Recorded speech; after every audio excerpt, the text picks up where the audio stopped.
up guys, JS Cards here coming at you with the Yu-Gi-Oh! Deck profile, and today we are going to go over my Crusadia Dragon Link deck. Now before we get started, I really just want to shout out Rev's Cards because he is where I got this idea from, and he goes very in-depth on this whole deck and his explanations for the cards and the combos and everything. And I love Dragon Link decks. I have a few different builds on my channel, and when I came across his video for this, I really liked it because I also really like Crusadia monsters and that whole archetype. Not only that, but this deck is kind of future-proofed because we're not playing Link Cross, which has a high chance of getting banned. That card's really good. Plus, since you're not playing Link Cross, it saves you like $20, so this build's a little bit cheaper. Now, we are playing Halqifibrax, so if that card gets banned, like Revs mentions in his video, we're kind of screwed. That's a very important card, and it's obviously very powerful. However, even if Halqifibrax does get banned, I think you can definitely still mess with this deck and maybe just tweak it accordingly. So yeah, I'm definitely not taking any credit for this, but I've been playtesting it online and just learning the combos and everything after seeing his video, and I had all the cards, so I thought I'd profile it for you. But yeah, definitely check out Rev's Cards if you haven't already, and if you want to go very in-depth with this deck and learn about the strategy and stuff, I would refer to his video. Alright, so starting off with the Crusadias, we have Crusadia Draco, very important, being your level 4 and a dragon. And then we have 3 copies of Arborea, also very good because it is a tuner for the deck. And then for the last Crusadia, we have the 3 copies of Maximus. Alright, so then an interesting package here is 3 copies of 4 Mud Skipper, because this card allows us to get into our Parallel Exceed, which then in turn will get us into our Traptrix Rafflesia.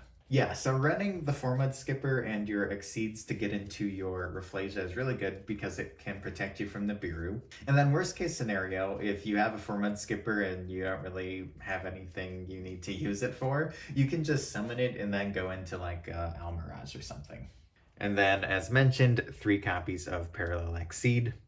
And now we move into our Rockets and our Dragon Link cards. So for the Rockets, we have Tracer, Silva Rocket, and Rocket Synchron. Tracer being really good, obviously, because it's Tracer. Silva Rocket could be a Rocket Recharger if you wanted to, but totally up to you. And then Rocket Synchron just being another really good tuner for the deck.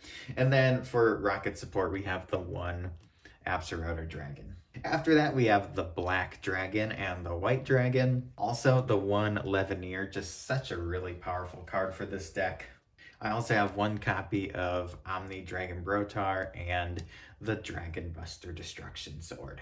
The last dragon in the main deck is 1 copy of Galactic Spiral Serpent, which is really great to be able to get into your number 38. And then lastly, for the hand traps, 3 copies of DD Crow, which is nice because it's dark as well, and 3 copies of Nibiru, being a great light monster for the deck too. So that is it for the monster lineup. It is pretty beefy, but they're all necessary. They all work well together. So let's move on to the spells. Okay, for spell cards, we have 3 copies of Chaos Space. This is a necessity for the deck as well. Yeah, without this card, the deck wouldn't really exist. Next up, 3 copies of Quick Launch. Such a good card. You can use it more than once per turn too, being able to special summon out a rocket monster from your deck. Usually you want to get out your Tracer, but yeah, you can use it on any of your rockets. Then we have 2 copies of World Legacy Guard Dragon. For the field spells, 1 Boot Sector Launch, along with 1 Dragon Ravine. Then we have a Dragon Shrine and a Foolish Burial to get whatever you want into the graveyard. And for the last 2 spells, 1 1-for-1 and the Monster Reborn. And since we are playing the Rafflesia in the extra deck, that allows us to play a copy of Gravedigger's Trap Hole. So that is it for the main deck. It is actually 46 cards, and for those of you that have seen my other Dragon Link profiles, you know that I love to try to keep the deck as close to 40 as possible.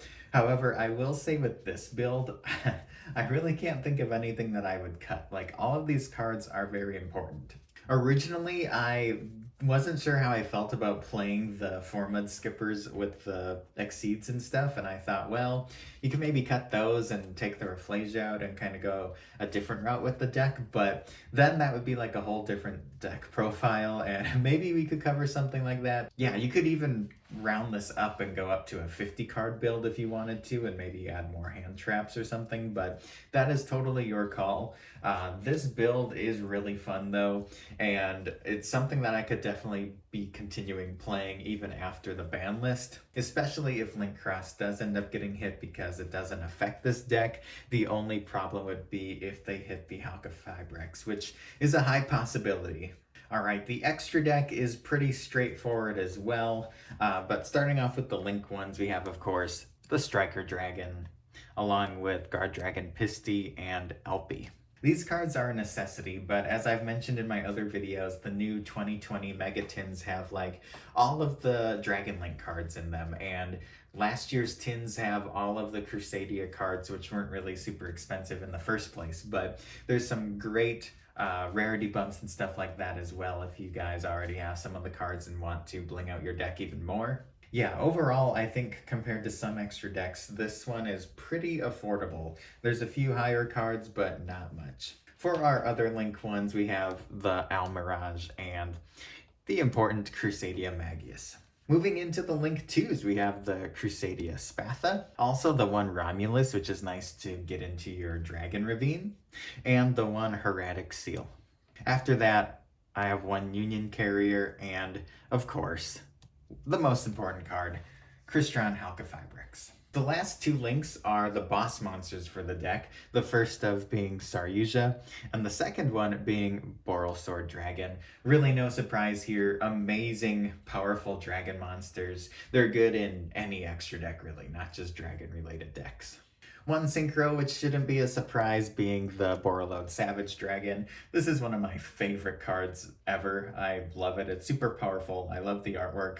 And being a dragon and rocket deck, you have to play this card. Very good. Then that just leaves our two Exceed monsters that we are playing, and that is the one Rafflesia and the one number 38. Some people don't really expect you to be playing the Rafflesia, but not just this deck, but I've seen other deck lists that are kind of teching in the Exceeds to get your Rafflesia and stuff like that, and the Gravedigger's Trap Hole. They're good. It's a good combo to have. It's a good way to protect yourself from the Biru, and the Gravedigger's Trap Hole is a really good trap card. And with number 38, it's just one of the best Exceeds monsters in the game, and having your Galactic Spiral Dragon in the main deck, you have to play this. That's kind of the whole point of playing Spiral Dragon. So there you guys have it. That is my Crusadia Dragon Link deck. Shout out to Rev's Cards for the build. I might be uploading some EDO Pro gameplay of this deck in the near future, but if you guys want to learn about this deck and learn the combos and everything, definitely check out Rev's video. If you guys want to see any more variants of Dragon Link, definitely let me know, or if you want to see any other types of deck profiles, feel free to comment down below. If you enjoyed this video, make sure you hit that like button and subscribe for more. Stay tuned for more Yu-Gi-Oh! News, deck profiles, and openings. Also, feel free to check out my Discord. The link will be down below if you guys want to talk about Yu-Gi-Oh! Or any other interest that you may have. Thanks so much for watching, and I'll catch you guys in the next one. Peace out, and have a good one.